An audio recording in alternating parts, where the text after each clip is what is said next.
మీ నాన్నమ్మను మాత్రం పిలుపు వచ్చిందంటే నాకు దారుణమైన కత్తులు పెడుతుంది.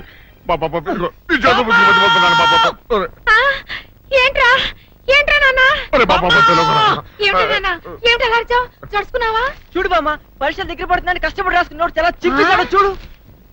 ఏందయ్యా ఇది? నీకేమైనా పిచ్చెక్కిందా? మొన్నేమో సైకిల్ గాలి తీసేసావు, ఈ వేళేమో నోటు బుక్ చింపేశావు. ఏమైంది నీకు? ఎందుకు చింపేశావు నోటు బుక్? అదే ఏమీ లేదే, కాగిత పడవలు చేసి నీళ్ళలో వదులుతూ ఆడుకుందామని. ఏంటి ఈ వయసులో కాగితం పడవలతో ఆడుకుంటావా? అందుకని పిల్లోడు ఎంతో కష్టపడి నోట్స్ రాసుకుంటే చింపేస్తావా? అసలు నీకు బుద్ధి జ్ఞానం ఉందా? ఏళ్ళు రాగానే సరికదయ్యా. ఇలాగే వాడు వస్తువులని పాడు చేస్తుంటావా? రేపటి నుంచి వాడు ప్యాంటు షర్టు కూడా చింపేస్తావా? ఐడియా ఇంకా ఇవ్వలేదే. ఐడియా ఇవ్వడమేంటి? అదే లేదు, ఏదో ఒకటి అనాలి కదా అని అనేసాను.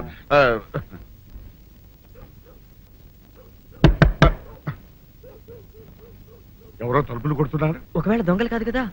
రైట్, వెళ్ళాకరనుకో.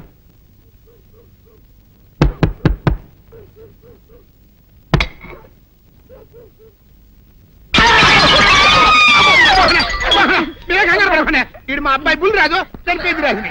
మరి ఏమిటి ఇలా వచ్చారు? ఏం లేదండి, పూర్వం చక్రవర్తులు దొంగలు పట్టుకోవడానికి మారు వేసాల్లో తిరిగేవారు కదా, అట్టాగే ఈ ఊరు పేషెంట్ని కదా దొంగలు కాపలా గాయడానికి మారు వేసాల్లో తిరుగుదామని వస్తున్నాం. మీ ఇంటి నుంచి కేకలని పడ్డాయి. ఏంటా అని తలుపు కొట్టాం, ఇంకా నయం బుర్ర పగిలింది కాదు. అవును, ఏంటి అరుపులు? మీరే చెప్పండి ప్రెసిడెంట్ గారు. మొన్నేమో పిల్లాడి సైకిల్ గాలి తీసేశాడు, ఈ వేళేమో వాడి నోటు పుస్తకాలన్నీ చింపేశాడు. ఏమయ్యా ఏంటిదే? ఎంత వయసు వచ్చినా కానీ చంటి పెట్టలాగను బుద్ధి లేకపోతే కింద వస్తుంది డాడీ, బుద్ధి బుద్ధి అనాలి. తెలేరా బుద్ధి? ఇదిగో, ఈ నోటు చించేసినందుకు గాను మళ్ళీ ఆ నోటు తిరగరాయాలని నేను నీకు సెట్ చేసేసానయ్యా. కరెక్ట్. అదెలా కుదురుతున్నాయ్యా? నాకు చదవడం తప్ప రాయడం రాదే. ఇది క్లిష్టమైన సమస్య డాడీ. ఏమీ కిలసడమైన పరిస్థితి కాదు. ఆయన చించిన ఎన్ని అంటిస్తాడు, నువ్వు వాటిని చూసి మళ్ళీ నోటు తిరగరాయి. నోటు రాయడం నేర్చుకున్నట్టు ఉంటది, ప్రజాసేవ చేసినట్టు ఉంటది. ఇదేం బాగోలేదు డాడీ. తప్పు ఒకరు చేస్తే శిక్ష ఒకరికా? అందుకే నేను అనేది ఇంకొక నాన్నకు పుట్టినా బాగుండేదనే.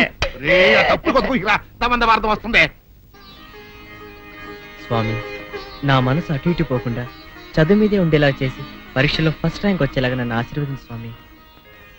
ఈ చలిమిడి ముద్ద పరీక్ష పాస్ అవ్వకపోయినా దేశానికి ఏమీ నష్టం లేదు, కానీ ఈ జడ పదార్థం నా జడ పట్టుకుని నా వెనకాలే తిరిగేలా చేసి ఈ ప్రేమ పరీక్షలో నేను విజయం సాధించేలా ఆశీర్వదించు స్వామి. కొట్టానంటనా?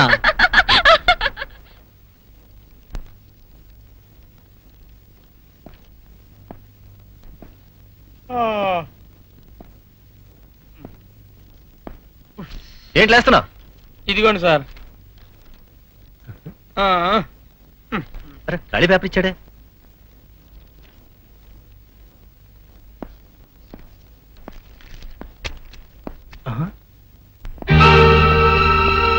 Mister Srinivas, what is this? నువ్వేదో ఇంటెలిజెంట్ స్టూడెంట్ అనుకున్నాను, నువ్వు కూడా కాపీ కొడుతున్నావా? Are you not ashamed of it? నేను కాపీ కొట్టలేదు సార్. Shut up. కాపీ కొట్టకపోతే ఈ స్లిప్ నీ దగ్గరికి ఎలా వచ్చింది? నీలాంటి వాళ్ళని డిబార్ చేస్తే గానీ మిగతా వాళ్ళకి బుద్ధి రాదు. సార్, నన్ను నమ్మండి సార్, నేను కాపీ కొట్టలేదు. ఫస్ట్ ర్యాంక్ రావాలని ఎంతో కష్టపడి చదివాను. ఆ స్లిప్ ఎవరో కావాలని అడిగి పడేసినట్టున్నాను. అవును సార్, ఆ స్లిప్ నాది. నన్ను పట్టుకుంటారని భయపడి సీను దగ్గర పడేశాను. What?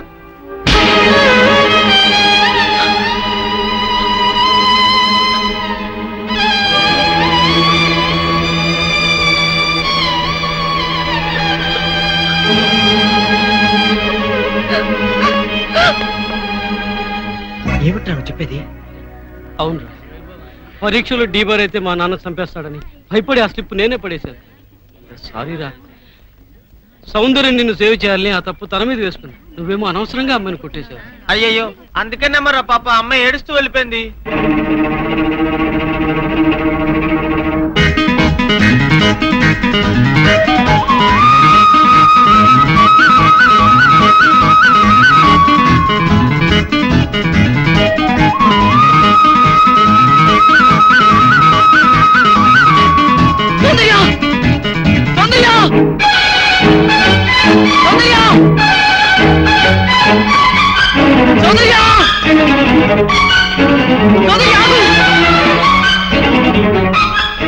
Beautiful.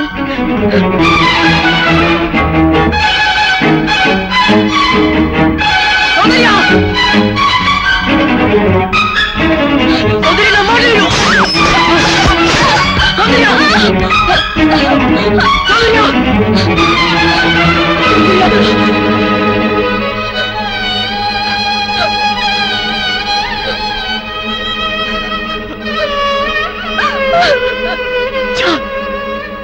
I'm a fool.